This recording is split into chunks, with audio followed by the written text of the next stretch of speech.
Welcome to our deep dive today. We're going to explore something really groundbreaking.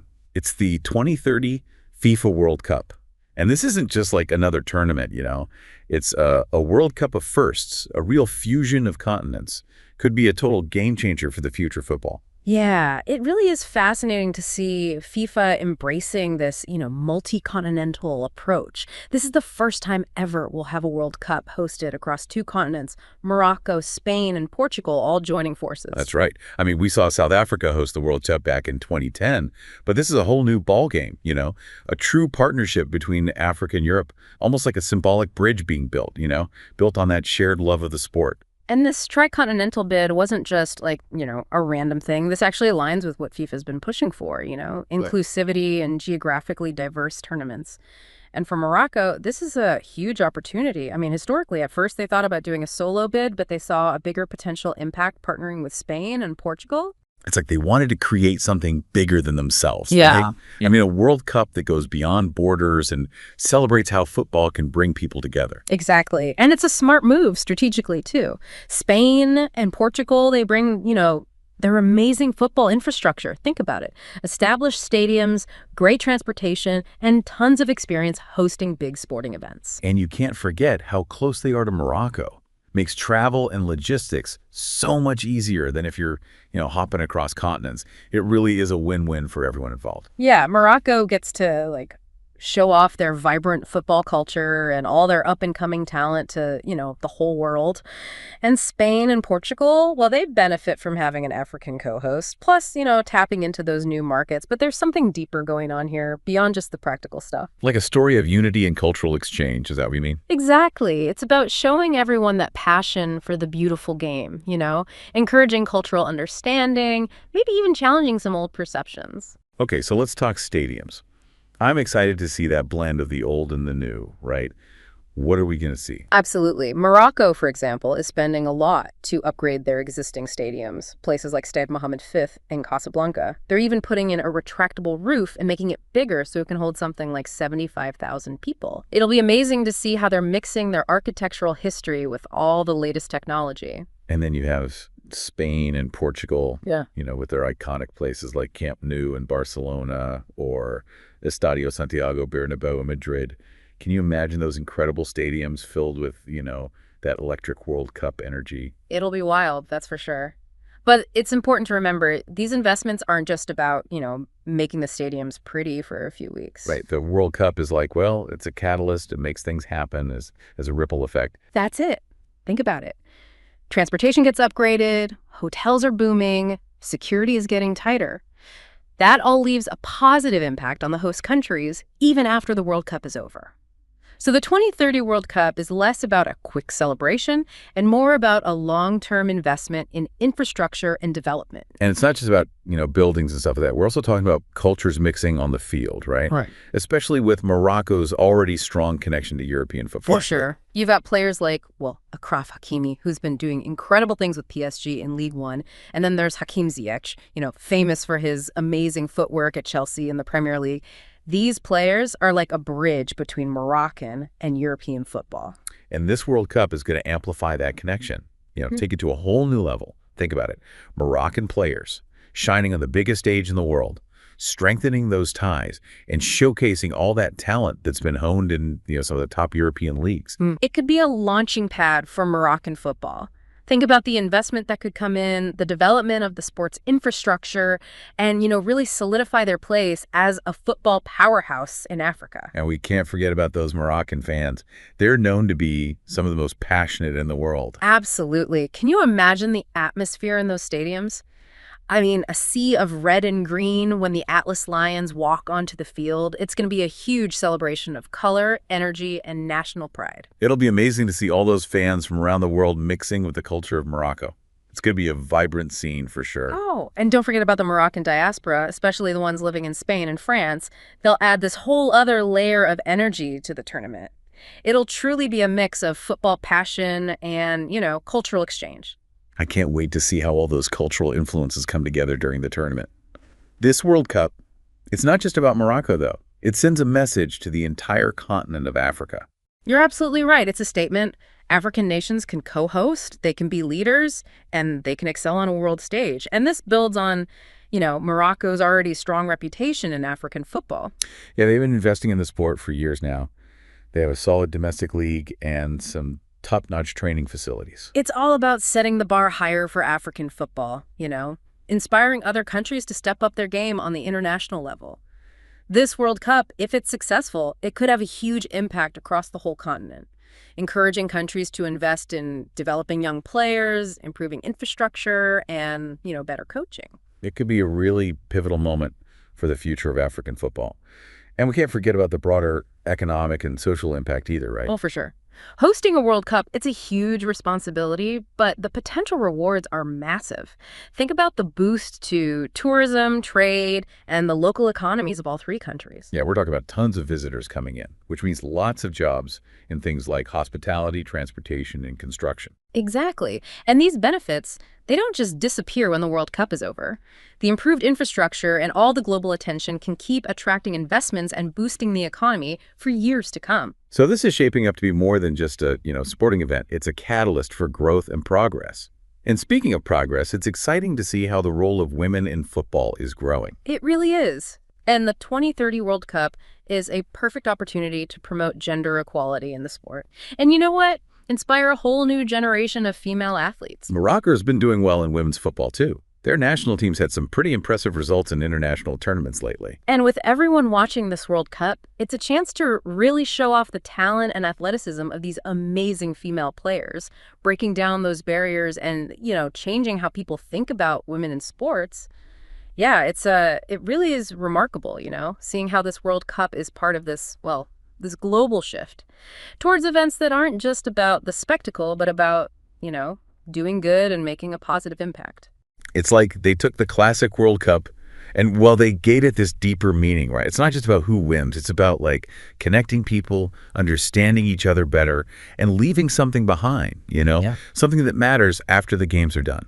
Exactly. And that brings us to something else that's really important, the logistics, coordinating a World Cup across 3 different countries. It's never been done before. That's a great point. We talked about how close those countries are, but managing things like travel, keeping everyone safe, and scheduling matches all across different borders and infrastructures, that's got to be a whole other challenge. It is. Think about moving millions of fans, teams, officials back and forth between Morocco, Spain, and Portugal, making sure everything runs smoothly, keeping the same security standards across different, places and rules. It's tricky. It's a massive job, right? It needs super careful planning, everyone working together, and, the ability to adapt when things change.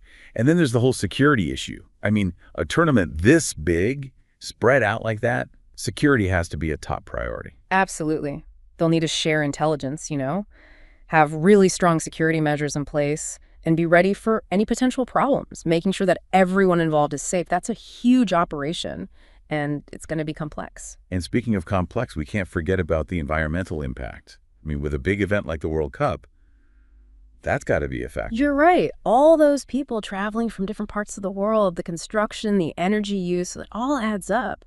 We have to think about the carbon footprint. Well, it's good that FIFA's been talking a lot about sustainability, right? Yeah. Pushing for tournaments that are carbon neutral, using renewable energy sources. Yeah, for sure. There's this growing understanding that these huge events, they need to be as environmentally friendly as possible. This World Cup could set a really good example for future tournaments, show that there are creative ways to manage things sustainably. It's about finding that balance, right? The excitement, the spectacle of the World Cup, but doing it in a way that's responsible, that takes care of the planet. Yeah. So I want to shift gears a bit and go back to the cultural side of things. What really strikes me is the potential for tourism, All 3 of these host countries have so much to offer. I agree. This is an amazing chance for Morocco, Spain, and Portugal to show off their unique cultures to the entire world. Imagine it. One day you're exploring the ancient Medinas of Marrakech, the next you're in Seville taking in the vibrant flamenco scene, then you're off to Lisbon to savor those amazing culinary delights. Yeah. And it's all happening during this global football festival. It's like a fusion of cultures, right? Creating memories that will last a lifetime, helping people appreciate just how diverse our world really is. And the economic side of tourism is huge, too. All those visitors will be a big boost for local businesses, creating tons of jobs and helping economies grow in all sorts of different sectors. Exactly. The tourism industry has the potential to thrive, not just during the World Cup, but for years afterwards. This kind of global attention puts these destinations on the map. It's about building a sustainable tourism model that benefits everyone, the visitors and the communities that host them. Okay, so let's circle back to football for a minute, especially its impact in Africa. We've talked about Morocco, but what about the bigger picture for the continent? I think this World Cup could be a real turning point for African football. It shows the world that African nations, they're not just participants. They can host, they can lead, and they can absolutely excel on the world stage. It's a challenge to the way people see things, inspiring a whole new generation of African players to dream big and go for it. Exactly. And it's not just about the players themselves. Think about all the investment that will come into African football as a result of this tournament. Better infrastructure, new coaching programs, youth academies popping up all over the continent. It's about raising the standard of African football as a whole, nurturing talent, creating opportunities for those young athletes to really make something of themselves. It's laying the groundwork for a future where African nations are consistently competing for the top spots in global football. And speaking of breaking barriers, what about the impact on women's football? This World Cup is happening at a time when the women's game is growing like never before, all over the world. It's true.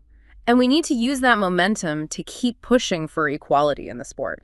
This 2030 World Cup, it's the perfect platform to show off the incredible talent and athleticism of these women, break down those stereotypes, and, inspire a whole new generation of girls to get involved. Can you imagine those young girls watching their heroes on the world stage, seeing themselves in those athletes and realizing that they can achieve anything they set their minds to? That's what it's all about. Creating a more inclusive and equitable sporting world, where women and girls have the same opportunities and support as the men. It's about valuing their contributions to the sport, building a culture of respect and equality.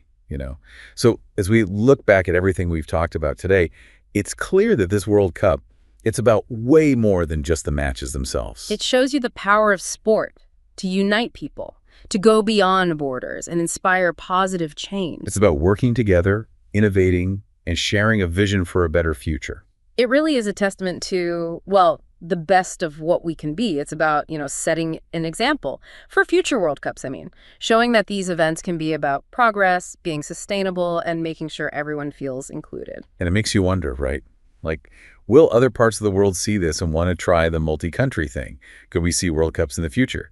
Bridging continents, even more global collaboration. It's definitely possible. If this tournament is a success, it could open up a lot of doors for more creative and ambitious ways to host these huge events. I love thinking about the possibilities. Mm-hmm. Okay, but let's go back to the heart of it all. The fans. What do you think this experience will be like for them? Okay, imagine this. You're a diehard football fan, right? Yeah. And you've just landed in Morocco. The whole place is buzzing with excitement, Flags everywhere, banners, and you can just feel that World Cup energy. It's incredible. One day, you're at a match in that newly renovated stadium in Casablanca. And the next, you're on a high-speed train to Seville, watching some of the best teams in Europe go head-to-head. And in between all the matches, you're exploring ancient cities, trying amazing food, just soaking up all that Moroccan culture. Or maybe you're relaxing on a Spanish beach, enjoying some tapas, then heading to a stadium steeped in history to watch Portugal's stars show off their skills. It's a chance to experience different cultures, right? Connect with people from all over the world, all united by their love for football. It's about those memories that will last a lifetime. Making friends with people from different countries, really seeing how sport can bring everyone together. And amidst all the fun and the celebrations, this World Cup reminds us of the challenges and the opportunities our world is facing right now. It's like a platform, right? A place to start conversations about things that really matter. Sustainability, inclusion, how sports can create positive change. It's a time to think about how these big events can help us tackle global problems and, work towards a better future.